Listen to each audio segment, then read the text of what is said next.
Hey guys, my name is April Preston, and this is episode 2 of What Gives Me Life, the show about people in our community and what brings them life. Today, I'm going to be joined by 3 of my friends as we discuss virtual learning, the highs and the lows. Yes, we know we're all stuck at home with our kids, and we want to help you by sharing some tips and tricks about how to make that time successful and keep us sane. So this is What Gives Me Life.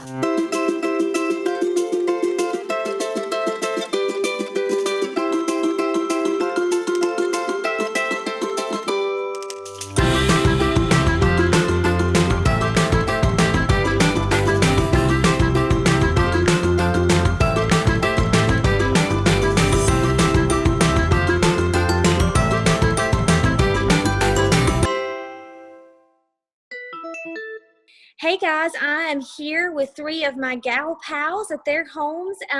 We're super excited to be with you guys tonight. I have my friend Anna Clifton, my friend Alison Grooms, and my friend Jessica Edenfield.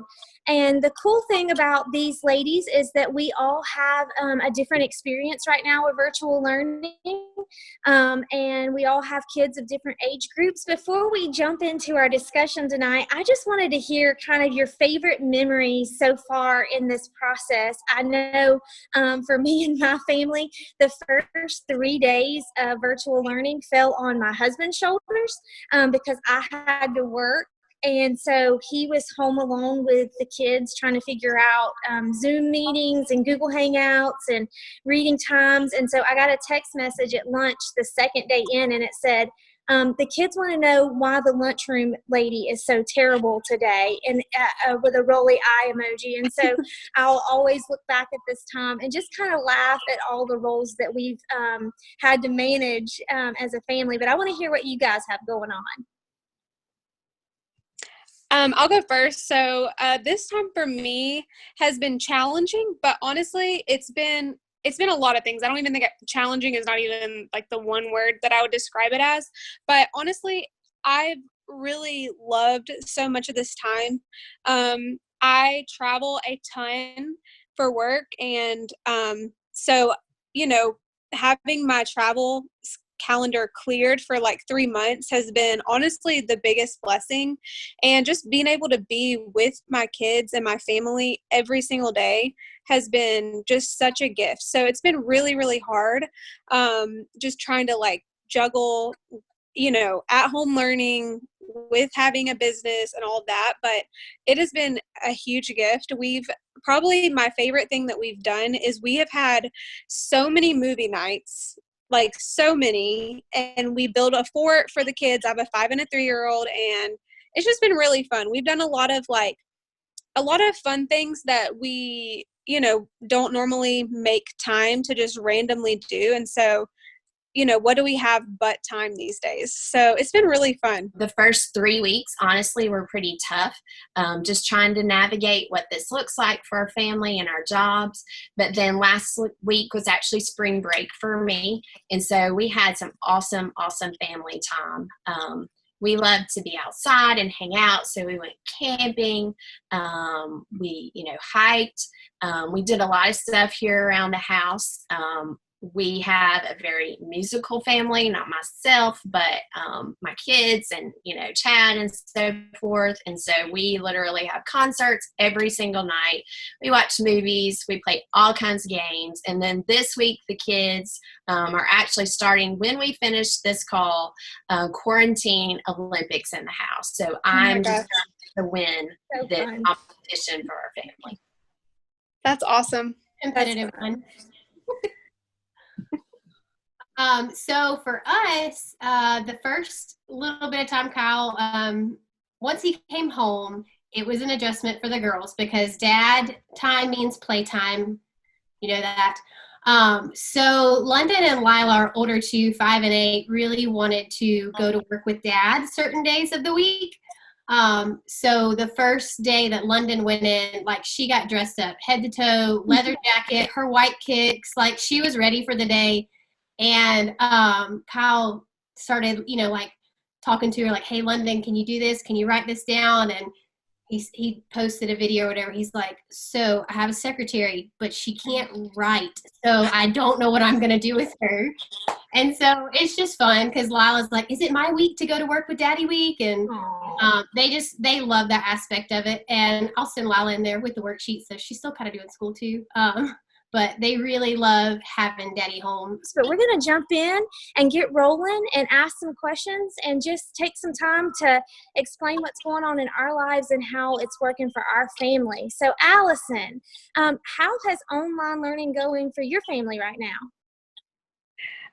Well, honestly, this is a whole brand new experience, I feel like, for a lot of people.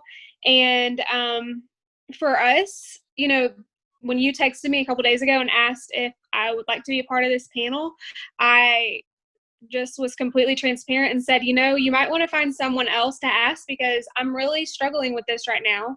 And you said, no, that's perfect. Like, let's just talk about it. So I just want to go ahead and be 100% transparent and honest.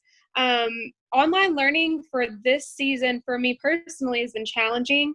I have a business that supports our family, and we still haven't gotten our PPP money, and we're paying 30-something people on salary right now. And so me and my husband are our family business, there's 4 of us in our family business, and we are the only ones working right now, and paying all of those paychecks. And so for us, it's been a serious challenge. When we had spring break last week, I told my husband, I was like, you know what, we're not even going to tell the kids that we're having spring break because we've got to catch up on school. And so we're just trying to, fit it in.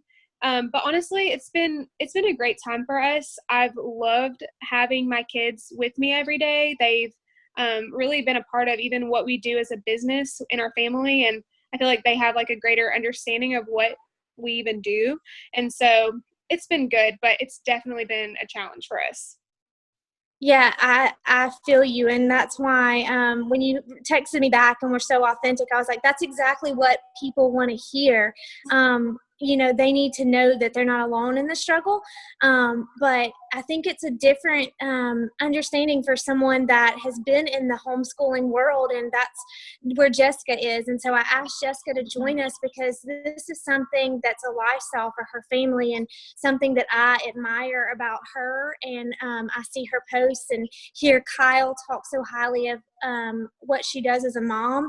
And so I just wanted to get your input, Jessica. Maybe share with us some ideas or some things that work for your family as a lifestyle, some routines maybe that you set on a regular basis that would be helpful for the rest of us. Yeah, cool. So really and truly, when all this stuff happened, it still kind of hit us too, like it rocked us, and not in the school sense because we have our rhythm and what we do. But, whenever you hear something like with news, this just overall overwhelming and devastating and sad, just everything. Kyle and I lost sleep, dealt with the fears and the worries just like anybody else.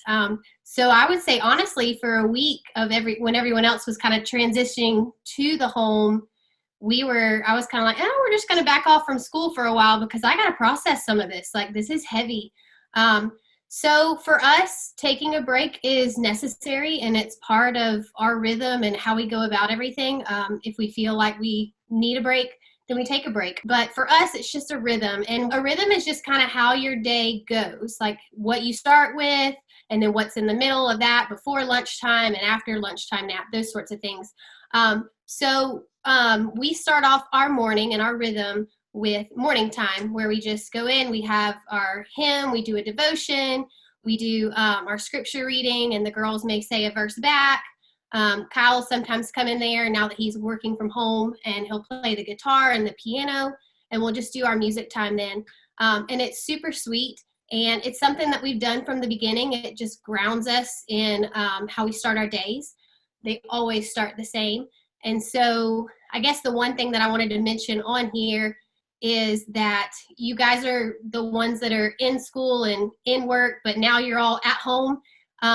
This will probably never happen again. So just to be able to, as a believer, take this time and maybe start off your mornings like with a morning time And even if the rest of the day's a flop and like you get one math worksheet done, you're like, well, Lord, we learned about you today. We prayed together, and as a family, we sang songs.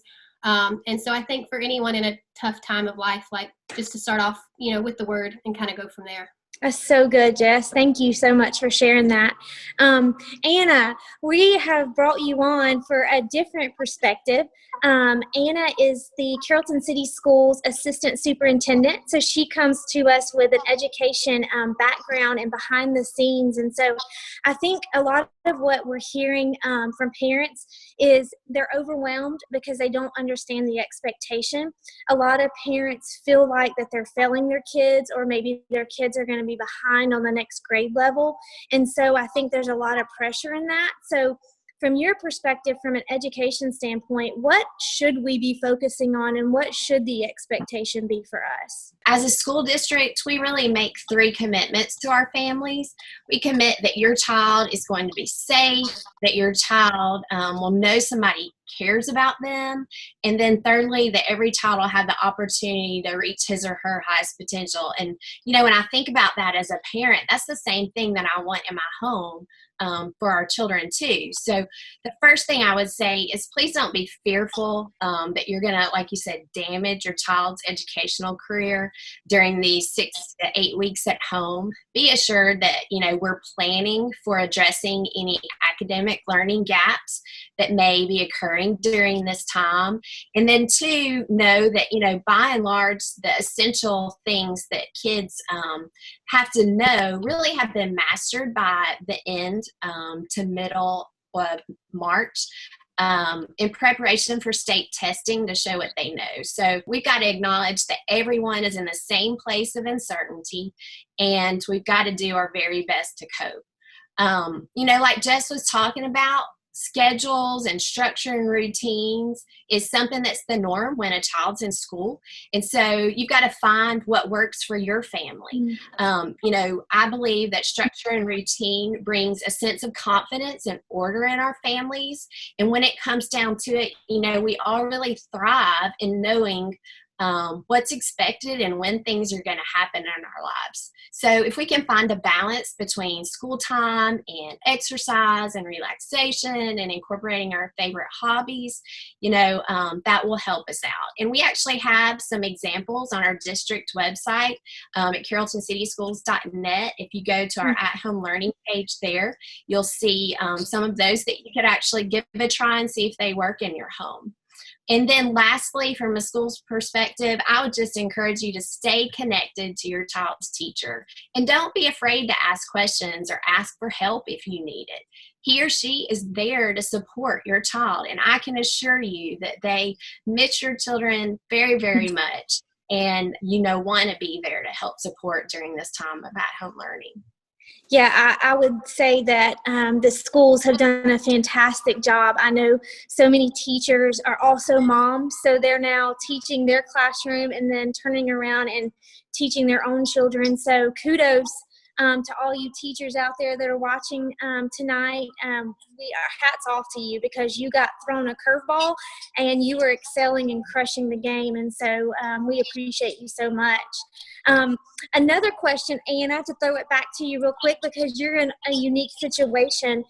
You have a senior at home, and her senior year now looks totally different than what she expected. So what would you say has been the biggest challenge during this time for Gracie and her time as a senior? Being a senior and finishing your K-12 education, that is a huge accomplishment during what I think we can all admit is a really critical period in our personal lives. So, there's certainly a level of disappointment.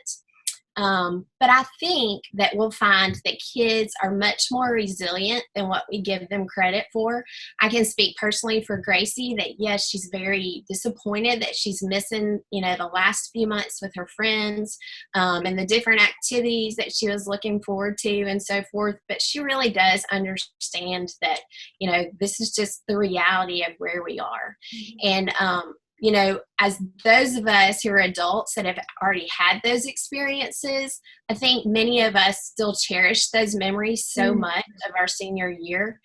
And so when I think about it as a parent, the struggle really is more of me reflecting on knowing that she won't necessarily have those great memories that we have.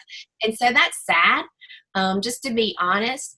But, what we've chosen to do as a family, and I know many others are as well, is we just got to intentionally flip the script on this one.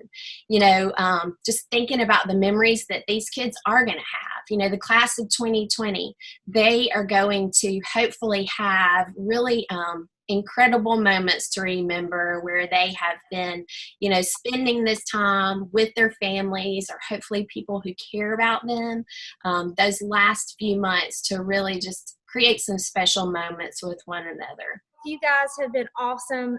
Thanks so much for being transparent and honest. And it's just, it's tough out there right now. And I think all of us are feeling the pressure in some regards, but hearing just what we're all doing in our own families, I think is an encouragement. It is for me and for my soul, just to know that I'm not alone in this fight as we're trying to do the best we can for our kiddos.